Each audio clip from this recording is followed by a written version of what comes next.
I mean, the beach is in the water, definitely. Anything you can imagine to do in or near the water is available here. And the beaches are really fantastic. I personally like to have variation in my coastline. So when I go to the Caribbean, I find it to be all a little bit homogenous. You know, every beach kind of looks the same. They all have exactly the same level of water, the same tapering out, the same kind of sand. Here you can have really sandy beaches, rocky beaches, cliffs, little nice pebbles that are easy to walk on. So there's lots of different kinds of beaches here, which appeals to me. And also makes it, you know, nice for things like spelunking and rock climbing and all the other kinds of things that you can do near the water. In fact, one of the beaches has sand that's so fine, it's so rare in the world that there's a specific species of turtle that can only nest on this kind of sand because it's so easy to sweep away for the little babies to get out of the eggs. Yeah, and I mean, for, you know, because it's not always the most comfortable, they're usually less crowded. So that's also why I like them. The fact that, you know, on a really sandy beach, you know, everybody is going to be there. But when you have a slightly rockier beach, it generally attracts less people. There are a lot of festivals to do with, you know, the nature of the island. So there's like a water festival, there's a strawberry festival, wine festival. So there are a lot of those all around the islands that or the island that you could travel to. But within cities, there really wasn't a lot. In the main capital, there are a few museums, but it was only in the capital. None of the other cities really seem to have any museums. Movie theaters and shopping, definitely, absolutely modern in those terms. But I think really because a lot of the entertainment has been built to attract tourism and to attract the tourists that are already there on the island, a lot of it is really centered around spas and casinos. So if you're really into gambling, casinos, and you like the spa or the all-inclusive experience, there's no shortage of that stuff. But otherwise, I did not really discover a huge amount of indoor entertainment. It's all about the outdoors here.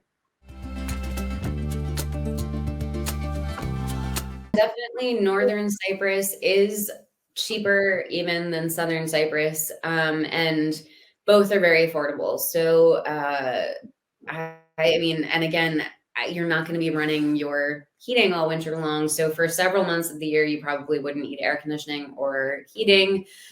And in Europe, utilities are generally kind of the same price all along. The food really is where I think things get really cheap. Groceries, whether you're eating out or eating in, really, really cheap. And real estate is where the North really shines. I think the North is always a little bit cheaper than the South anyway. But it's in the North where you can find these really kind of stunning beachfront new build apartments, very, you know, high end everything, and they are pennies on the dollar, it seems like, for what you would get elsewhere for that kind of beachfront and amenity access. And in the South, there's still definitely opportunities as well, but the South has been more exposed to international standards, I guess. So, for example, the Brits were mostly buying in the South, and they've driven up those prices. So, around Paphos, which is the really, really big, popular destination on the western coast, the legendary birthplace of Aphrodite, and absolutely gorgeous. You know, so many archaeological sites, really great temples, monuments, but also stunning beaches. But this is the most developed part of the entire island, so prices there aren't necessarily as much of a bargain. However, if you're comparing that to, say, Spain's Costa Brava or, you know, the south of France, the prices are really stunningly low. And I guess to maybe explain the flip side of that, the reason that the prices are probably still a little low is because it is a little bit harder to access. You know, these places where the prices have been driven up, like in Spain or the south of France, The reason is that, the market has come, because it's easier to get there. And, this is kind of my little working theory, but, those places they've been in the limelight for decades, if not a century or more. And Cyprus is still relatively unknown on the international scale. So if you're talking about, buying a beachfront place on the Mediterranean, I don't think you're going to find anything any cheaper anywhere than in Cyprus. So in the north, as I said, the standard currency is the lira. So if you go to a grocery store, you're going to be seeing things in lira, but typically things are priced in pounds there, because the Brits are the most of the international influence are coming from Britain, so generally speaking, developers price things in pounds. You might see occasionally a developer will price something in euros, and sometimes they might also offer you in dollars. Dollars is definitely the least common of the currencies. But British pounds is often what people speak in when it comes to real estate in the north, and that's the official working currency for those transactions. Also, though, always double check what's written in your contract, because it should be in pounds, but you never know.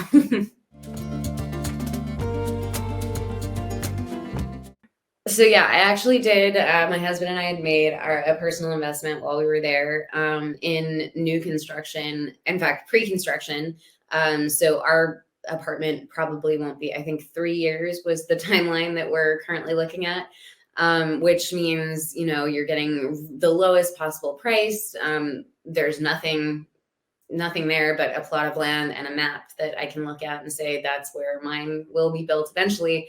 But it's only 20% for, down for the first payment for the first year, 2 years, 3 years, whatever it is. So very accessible real estate investment opportunities here. This was my first real estate investment anywhere in the world. So, and our first home purchase. So, we needed something with a very easy buy-in. So that's definitely a possibility here. I recommend against resale, just because you need to work with somebody who's really experienced in the island, and you need to be really connected and plugged in to buy and resale. And mostly it's because if you're looking to, mostly because there are a few reasons. One is that the contract, the titling situation has been complicated over the past 50 years. There have been lots of different titles under lots of different governments in different parts of the island. So it can be risky to buy something that's a resale. You need to work with somebody who's very experienced in the local titling situation. It's perfectly safe to buy something that has a good title, but you need to work with somebody who knows what to look for in a good title and what the good titles can be, because there are several different iterations of that.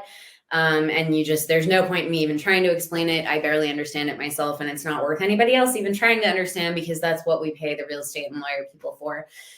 So if you do want to do that, you want to be on the ground, really getting to know the people you're working with, and really confident in in what you're buying. Whereas new construction it's a turnkey buying process. The titles are all new, so there's none of that to worry about. Most people are buying something that's never been owned ever before, so there's not even a title transfer. There's a really high level of inventory in the north, especially along one coast that hasn't yet been developed very in a focused way, near Kyrenia. I can never pronounce it correctly the first time, even after hearing them say it dozens of times while I was there. Kyrenia, I think. Anyway, that's the coastline where a lot of the stuff is going on now, and that's where I made my investment. There was another point I was going to make about resale. Oh, the other thing about resales was that most things that aren't new construction in a master planned context, or a master planned thing, They're not going to have the rental or property managers that you would need, especially if you had any intention of renting it out. So, Cyprus is pretty far away. If you're not intending on spending all of your time there, if you're not going to live there 12 months out of the year, you need somebody to look after your place for you or handle renting it out while you're not there. And it's very, very hard to find those people to do that in a freelance or ad hoc way. There are very few third-party service providers to do that. Really, the only way to have that level of assurance is to go through a development that's being master planned that way. It's incredibly easy. It's, I think, the easiest, or at least the quickest place in the world to gain residency. So yeah, any purchase in Northern Cyprus, as soon as you make the purchase, you can apply for residency. So in theory, I could apply for residency right now, having made my, having put a deposit down on my purchase. And what's really interesting is that even though you would have been applying for residency presumably after entering the country, once you apply for residency, the clock starts back when you first entered. So, you can enter on a tourist visa, which would be good for 3 months. You can spend those 3 months living there, trying to find a home. Eventually, at the end of 3 months, you say you found something and you put down some money on it. Then you've already gained those 3 months in your residency bank, if you think about it that way. So it's probably the only place in the world to allow you to do it that way. It's almost retroactive. It's definitely a good place for healthcare. I think the World Health Organization ranks it at like 24. And to put that into context, the US is like 37, I think. So it's got great healthcare. It does have a universal healthcare system. You would probably want private insurance living here. You probably wouldn't want to depend on the public system, but you definitely, it's affordable even if you are with private insurance. And it is a huge destination, as we've been saying, for all of these British tourists, and they definitely are plugged into the healthcare system when they're there as well. So I know that it's easy to access it. Even if you are a foreigner, you can get access to the system. And they're really, high quality hospitals and clinics all over the island. You would never have to travel far to get to any good health center.